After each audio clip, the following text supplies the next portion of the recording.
శ్రీరామనవమి సందర్భంగా దేశవ్యాప్తంగా రాములవారి పెళ్లి సందర్భంగా ఈ రోజు మీ గ్రామంలో ఇంత గొప్పగా ఈ యువకులంతా తెలంగాణలో కూడా భారతీయ జనతా పార్టీ అధికారంలోకి రావాలి, మా దుబ్బాకనే దానికి ఆదర్శంగా నిలబడాలి, మా రగన్న గెలిచిన తర్వాత రాష్ట్రంలో భారతీయ జనతా పార్టీ యొక్క బలం బాగా పెరిగింది అని చెప్పి నన్ను ఆశీర్వదించినటువంటి మీకు అందరికీ కూడా శిరస్సు వంచి నమస్సమాంజలి తెలియజేస్తా ఉన్నాను. దుబ్బాక ఎమ్మెల్యేగా నన్ను గెలిపించినటి నుంచి ఈ రోజు దాకా అనుక్షణం ఈ ప్రాంత ప్రజల అభివృద్ధి కోసం, దుబ్బాక పేరు నిలబెట్టేందుకోసమని మీ ఎమ్మెల్యేగా నేను ఎప్పటికైనా శాసనసభలో పనిచేస్తా ఉన్నాను. గెలిచిన నాటి నుంచి రేషన్ కార్డుల విషయం అయితేనేమి, పేదోళ్ల డబుల్ బెడ్రూమ్ ఇళ్ల విషయం అయితేనేమి, రోడ్ల విషయం అయితేనేమి, 57 సంవత్సరాలకు వచ్చేటువంటి పింఛన్ విషయంలో అయితేనేమి, అడగకపోతే అమ్మ కూడా అన్నం పెట్టదన్నట్టు అసెంబ్లీలో ఇంతకు ముందు దుబ్బాక అంటే ఎప్పుడు పేరు వినబడేది కాదు. ఇప్పుడు దుబ్బాకని దునియా మొత్తానికి పరిచయం చేసినాం. యాడికి పోయినా దుబ్బాక అంటే రఘునందన్ రావు అంటే దుబ్బాక అనే రీతి లోపల అసెంబ్లీ అయినా పార్లమెంట్ అయినా ఆఖరికి నరేంద్ర మోడీ గారు ఢిల్లీకి వెళ్ళి గల్లీకి వస్తే కూడా దుబ్బాక అనే పేరు చెప్పకుండా ఉండనటువంటి పరిస్థితి తీసుకొచ్చిన దుబ్బాక ప్రజలకి, మా అక్క చెల్లెళ్ళకి అందరికీ కూడా మరొకసారి శిరస్సు వంచి నమస్సమాంజలి తెలియజేస్తా ఉన్నాను. కొన్ని సమస్యలు మిగిలిపోయినాయి. మా గరీబ్ వాళ్ళందరికీ ఇల్లు కట్టిస్తా అన్నారు సార్. డబుల్ బెడ్రూములు రాకుంటే మా జాగాలలో మాకు 5 లక్షలు ఇస్తామన్నారు ఎలక్షన్లప్పుడు. తర్వాత 3 లక్షలు ఇస్తామన్నారు. జీవో ఏమన్నా వచ్చిందా, మాకు ఇల్లు ఏమన్నా వస్తాయా అనేది ఒక సమస్య ఉంది. రెండో సమస్య, రాష్ట్రం అంతటా ఏదో దళిత బంధు ఇస్తా అంటున్నారు, మరి మనకు వస్తాయా రావా అని 2 ముచ్చట్లు ఉన్నాయి. ఈ సంవత్సరం నవంబర్ డిసెంబర్ లో దసరా వెళ్ళంగానే మళ్ళా ఓట్లు ఉంటాయి. అందుకని మొన్న అసెంబ్లీ నడిచినప్పుడు అడిగితే ముఖ్యమంత్రి గారు చెప్పిండ్రు, ప్రతి నియోజకవర్గానికి నేనైతే అడిగిన సార్, స్టీల్ ధర పెరిగింది, సిమెంట్ ధర పెరిగింది, కంకర ధర పెరిగింది, మీరు ఇస్తా అన్న 5 లక్షల్ని 7.5 లక్షలకు పెంచుర్రు సార్. ఊర్లలో ఇడ్లు కట్టుకోవాలంటే బాగా కష్టమైతా ఉంది, స్టీల్ సిమెంట్ ధరలు బాగా పెరిగినాయంటే పైసలు లేవంట ప్రభుత్వం దగ్గర, అందుకని దాన్ని 3 లక్షలకు తగ్గిస్తామని చెప్తా ఉన్నారు ముఖ్యమంత్రి గారు. మీరు 3 ఇస్తారా, ఢిల్లీకి వెళ్ళి వచ్చే 2 ఇస్తారా, ఏదో ఒకటి జల్దీ సార్ ఇల్లు కట్టుకుంటామని చాలా మంది ముహూర్తాలు ఆగిపోయారంటే, పోయిన దసరాకి ఇస్తామన్నారు, సంక్రాంతి అన్నారు, ఉగాది అన్నారు, ఇక రేపు శ్రీరామనవమి కూడా అయిపోతుంది. ఇల్లు ఇస్తే 6 నెలలే సమయం ఉంది. కనీసం నియోజకవర్గానికి ఒక 5,000 ఇల్లు కావాలని అడిగినాం. ఎందుకంటే ఇంకా ఊర్లలో చాలా మంది ఇల్లు లేక ఇబ్బందులు పడతా ఉన్నారు. 3 లక్షలు ఇస్తే ఇంత వేడి నీళ్లకు సన్నీళ్లు తోడైనట్టు మనం 50,000 లక్షలు తీసుకొని ఎవరైనా అవకాశం ఇస్తే ఆ కూడలి వాగులకి 4 ట్రాక్టర్లు ఇసుక తెచ్చుకొని మనమే పని చేసుకుని ఏదో ఒక రకంగా ఇంత ఇల్లు కట్టుకుందాం అనేటువంటి ఒక ఆశతోటి 2 ఏళ్ల కొల్ల ఎదురు చూస్తున్నాం. ఎండాకాలం వస్తే వానకాలం అంటారు, వానకాలం వస్తే చలికాలం అని వాయిదా ఇస్తా ఉన్నారు. నేను ఇక్కడ నుంచి తాళ్లపల్లి గ్రామంలో ఇంతమంది ప్రజలు నా మీద ఇంత విశ్వాసం ఉంచి ఇంత ఆలస్యమైన 6 గంటలకు రావాల్సిన నేను 8 గంటలకు వస్తే కూడా ఇంత ఓపికగా ఉండి భారతీయ జనతా పార్టీని ఆశీర్వదించడానికి విచ్చేసిన మా దుబ్బాక నియోజకవర్గ ప్రజల పక్షాన గౌరవ ముఖ్యమంత్రి గారికి, ఈ జిల్లా మంత్రి గారికి నాదొక విజ్ఞప్తి. సార్, మీరు ఎలక్షన్లప్పుడు దుబ్బాక ఎలక్షన్లప్పుడు గిట్లే తిరుగుతూ హరీష్ రావు గారు కూడా ఒక మాట చెప్పిండ్రు, గరీబ్ వాళ్ళకి ఇల్లు కట్టుకున్నందుకు వెంటనే 5 లక్షలు ఇస్తామని చెప్పిండ్రు. దయచేసి మీరు ఇస్తా అని చెప్పిన 5 లక్షల్ని ఈ నెలలో, ఏప్రిల్ నెలలో మా తాళ్లపల్లిలో కూడా ఇల్లు లేనటువంటి గరీబ్ వాళ్ళందరికీ ఇవ్వాలని చెప్పి ఈ సందర్భంగా డిమాండ్ చేస్తా ఉన్నాం. అదే రకంగా అక్కడెక్కడో హుజురాబాద్ లో ఇచ్చినాం, దళిత బంధు ఇచ్చినాం, పేదోళ్లకు 10 లక్షలు ఇచ్చినామని చెప్తున్నారు. మా దుబ్బాక కంటే గరీబ్ వాళ్ళు ఆడ ఉండరు. ఎందుకంటే మా అక్కయ్యల మెడలలో ఏడ చూసినా మాసం బంగారం కనబడతలేదు. అందుకని మా గరీబ్ దళిత బిడ్డలందరికీ కూడా దుబ్బాక నియోజకవర్గంలో ఉన్న అందరు దళిత బిడ్డలకి 10 లక్షల రూపాయలు ఇంటికి ఇస్తే అవసరమైతే మేము పోటీ కూడా చేయం, మీ కారులోనే గెలిపిస్తామని కూడా చెప్పినాం. అయినా వాళ్ళకి మనసు కరుగుతలేదు. చింతమడకకు 10 లక్షలు ఇచ్చుకుంటారు, హుజురాబాద్ లో 10 లక్షలు ఇచ్చుకుంటారు, వాళ్ళకి నచ్చిన కాడు ఇచ్చుకుంటారు. కానీ నేను అడుగుతా ఉన్నా, దుబ్బాక ఎమ్మెల్యేగా నన్ను గెలిపించినటువంటి నా ప్రజల పక్షాన్ని అడుగుతా ఉన్నా, మా తాళ్లపల్లిలో ఉన్నటువంటి ప్రతి దళిత కుటుంబానికి వెంటనే 10 లక్షల రూపాయలు నిధులు మంజూరు చేయాలని నేను ఈ రాష్ట్ర ప్రభుత్వాన్ని డిమాండ్ చేస్తా ఉన్నాను. ఈ 2 కోరికలు నెరవేరాలని నేను గెలిచిన నాటి నుంచి ఈ రాష్ట్ర ప్రభుత్వం మీద ఒత్తిడి తీసుకొస్తా ఉన్నాను. ప్రజలు ఎదురు చూస్తా ఉన్నారు. టీఆర్ఎస్ పార్టీని గెలిపించి దగ్గర 9 ఏళ్ళు అయింది. ఇక 9 నెలలు అయితే ఉంటారో పోతారో తెలియనటువంటి పరిస్థితి.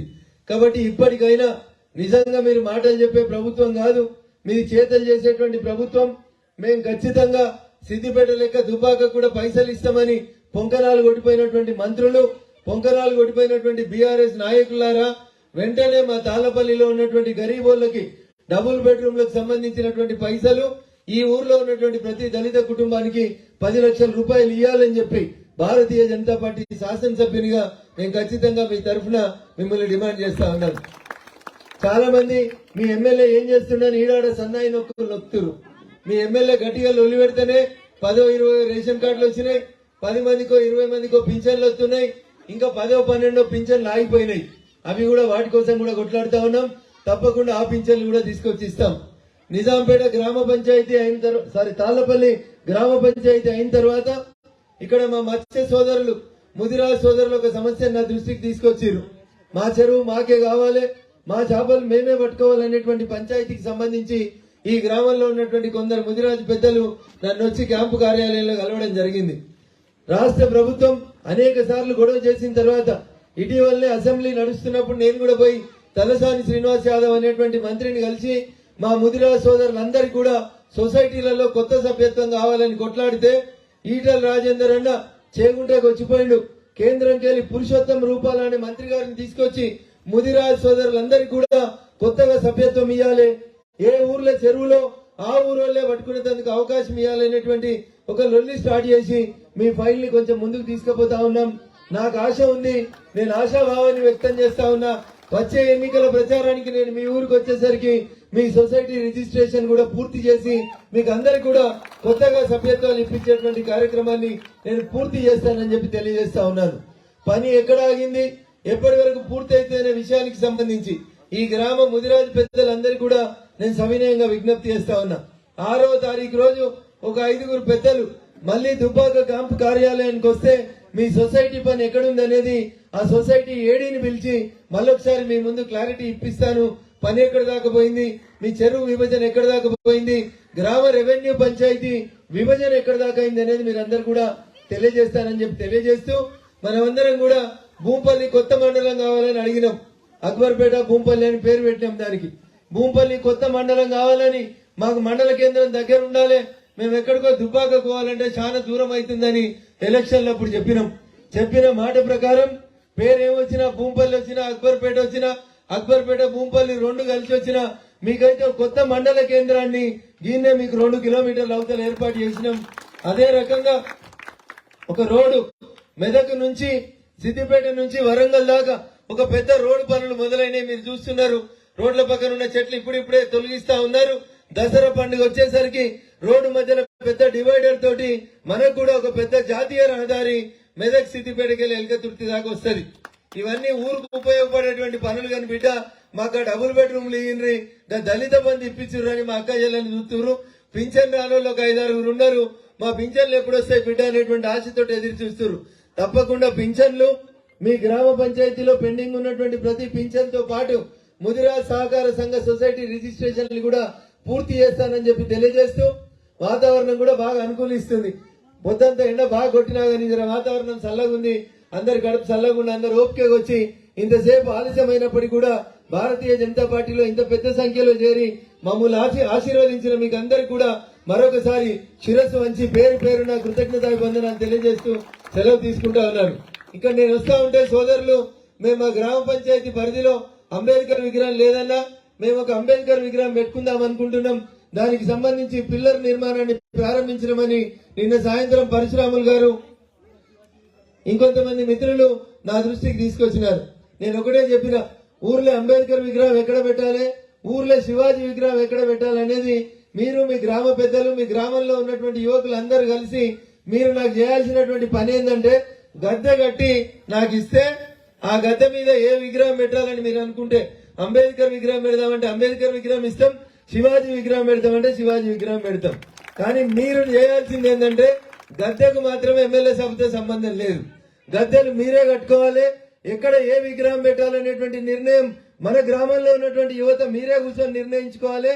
గద్దె అయిపోయినాక మీరు వచ్చి చెప్తే మీ విగ్రహం ఆర్డర్ ఇచ్చి 30 రోజులలో ఆ గద్దె మీదకి తీసుకొచ్చి ఒక అంబేద్కర్ విగ్రహం ఒక శివాజీ విగ్రహం 2 కూడా ఈ గ్రామ యువకుల కోరిక మేరకు మా పరశురాములు మరియు వారి మిత్ర బృందం అంబేద్కర్ సంఘం మిత్రులందరూ కూడా విజ్ఞప్తి మేరకు ఒక అంబేద్కర్ విగ్రహాన్ని అవకాశం ఉంటే ఏప్రిల్ 14కి ఓపెన్ చేద్దామని అనుకున్నాం. కానీ పిల్లర్ ఇంకా పిల్లర్ లెక్కనే ఉంది. అయ్యా పరశురాములు గారు, మీరు ఆ పిల్లర్ కంప్లీట్ చేస్తే అంబేద్కర్ విగ్రహాన్ని ఒక నెల రోజులు ఆలస్యంగానైనా మన ఊర్లో ప్రారంభించుకుందామని తెలియజేస్తూ శివాజీ యూత్ సంబంధించినటువంటి జంగిటి అంజన వేదిక మీకు రావాలి. అంజన జరంత ఆలస్యంగా చూసినాం, నేనేమనుకోక వెనక బెంచీలు వద్దా, అప్పుడు పిలిచినాం నువ్వు కనవలేదురా. పెద్దోళ్ళ నాగరాజు గారు కూడా వేదిక మీకు రావాల్సిందిగా ఆహ్వానిస్తా ఉన్నాం. సో నేను ఎలక్షన్ల అప్పుడు ఒక మాట చెప్పిన, కాజీపూర్కి ఇట్లా పోయేటువంటి కల్వకుంట్ల రోడ్ ఒకటి అవుతుందని. రోడ్డు మంజూరు అయింది, టెండర్ అయింది. రేపో మాపో కాంట్రాక్టర్ గారు వచ్చిన తర్వాత ఆ పనులను కూడా మొదలు పెట్టిస్తాం. అవుతుంది ఎన్నడెందుకు కావాలి, పెద్ద పెద్ద రోడ్లే తీసుకొచ్చినాం, గవి కాకపోతే ఎట్లా. నీ లగ్గమైనప్పటి నుంచి కాలేదు కానీ, నీ బిడ్డ లగ్గం కాదు కానీ, నీ మన్మరాలు వెనకాల నిలిచింది కదా, మన్మరాలు లగ్గంకి వచ్చే వరకు బరాబరి చేస్తా. నాకంటే చెప్తున్నా కదే చెప్తున్నా. నా రోడ్డు నాకంటే ముందు 4 సార్లు గెలిచిన వాళ్ళు, 4 సార్లు గెలిచిర్రు, కారోళ్ళు 4 సార్లు గెలిచిర్రు కానీ రాలేదు. ఇప్పుడు ఆ రోడ్డుకి 50 లక్షల రూపాయలు మంజూరైంది, టెండర్ కూడా అయింది. రేపో మాపో పని మొదలవుతుంది. అయితే భయం ఏంటంటే మీకు అందరికి తెలుసు, మీ ఊర్లో పొద్దుగా అయితే గ్రామ పంచాయతీలో మల్టీపర్పస్ వర్కర్లు ఉంటారు.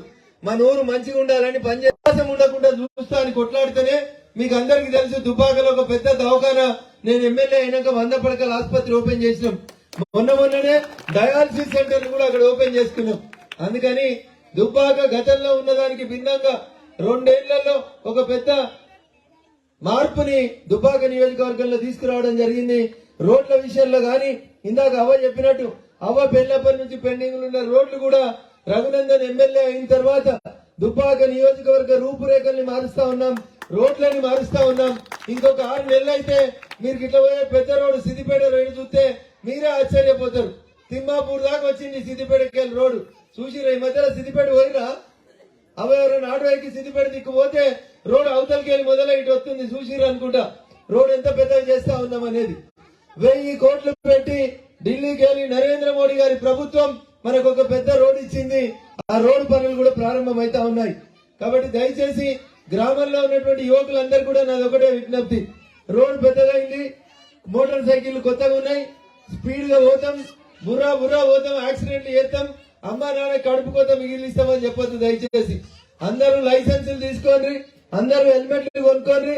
దయచేసి రోడ్డు పెద్దగా అయిందని ఎక్కువ స్పీడ్ గా పోయి ఊర్లో ఇబ్బందులు రాకుండా చూడాలని చెప్పి మీ అందరినీ కూడా సవినయంగా విజ్ఞప్తి చేస్తా ఉన్నా. ఎందుకంటే రోడ్లు మంచి కాగానే మోటార్ సైకిల్ స్పీడ్ గా పోతున్నాయి. అమ్మ నాన్న కూడా ఇంట్లోకి వెళ్ళి కొడుకు వెళ్ళేటప్పుడు దయచేసి హెల్మెట్ పెట్టుకో బిడ్డ, నీకేమైనా కష్టం వస్తే నాకు కూడా కష్టం వస్తుందని మీరు కూడా పిల్లలకి మోటార్ సైకిల్ కొనిచ్చినప్పుడు హెల్మెట్ కూడా కొనియాలి. మీరు మీ గ్రామ పంచాయతీ సర్పంచ్ సోదరి ప్రియాంక గారు కేంద్ర ప్రభుత్వం నరేంద్ర మోడీ గారి నాయకత్వంలో వచ్చినటువంటి ఉపాధి హామీ పనులను కూడా బాగా వాడుకుంటే మొన్ననే కేంద్ర ప్రభుత్వం అవార్డులు ఇచ్చింది. మీ ఊరికి ప్రియాంక యాదగిరి గారి నాయకత్వంలో తాళ్లపల్లి గ్రామ పంచాయతీలో గ్రామ పంచాయతీ సర్పంచ్ గారు సిబ్బంది అందరూ కూడా బాగా పనిచేస్తున్నారని కేంద్ర ప్రభుత్వం 6 అవార్డులు ఇచ్చింది. ఎన్ని వచ్చినాయి? తాళ్లపల్లి చాలా చిన్న ఊరు, మా బొప్పురంకు 3 వస్తే తాళ్లపల్లికి 6 అవార్డులు వచ్చినాయి. గట్టిగా సపోర్ట్లు కొట్టింది. మోరీలు నల్లాలు పారిశుద్ధ్యం లైట్లు క్లీనింగ్ అంతా బాగా చేస్తున్నారని తాళ్లపల్లికి 6 అవార్డులు వచ్చినాయి. ఇంకొకసారి అవకాశం ఇచ్చి ఆశీర్వదించుండ్రి. ఖచ్చితంగా తాళ్లపల్లి గ్రామ రూపురేఖల్ని కూడా పూర్తి స్థాయిలో మారుస్తామని చెప్పి తెలియజేస్తూ ఈ అవకాశం ఇచ్చిన మీకు అందరు కూడా మరొకసారి కృతజ్ఞతాభివందనాలు తెలియజేస్తూ సెలవు తీసుకుంటా ఉన్నాను. జై హింద్, జై భారత్. ఈ రోజు పార్టీలో చేరడానికి విచ్చేసినటువంటి ప్రతి ఒక్క ఆత్మీయ కుటుంబ సభ్యులందరికీ కూడా పేరు పేరున నమస్సుమాంజలి తెలియజేస్తా ఉన్నాం. ఎవరినైనా ఇంకా ఆహ్వానించడం లోపల మర్చిపోయినట్లయితే దయచేసి పెద్ద మనసుతో అర్థం చేసుకోవాలని కోరుకుంటూ సెలవు తీసుకుంటా ఉన్నాను. జై హింద్, జై భారత్. హాయ్ ఫ్రెండ్స్, మా టుడే టుమారో యూట్యూబ్ ఛానల్ చూస్తున్నందుకు చాలా థ్యాంక్స్. మరిన్ని లేటెస్ట్ వీడియోస్ కోసం వెంటనే సబ్స్క్రైబ్ చేయండి. అలాగే ఈ బెల్ ని కూడా రింగ్ చేసేయండి. మా నోటిఫికేషన్స్ అన్ని మీ మొబైల్లో వస్తాయి. అలాగే మా వీడియోస్ మీకు నచ్చితే లైక్ చేయండి, షేర్ చేయండి, నచ్చకపోతే కామెంట్ చేయండి.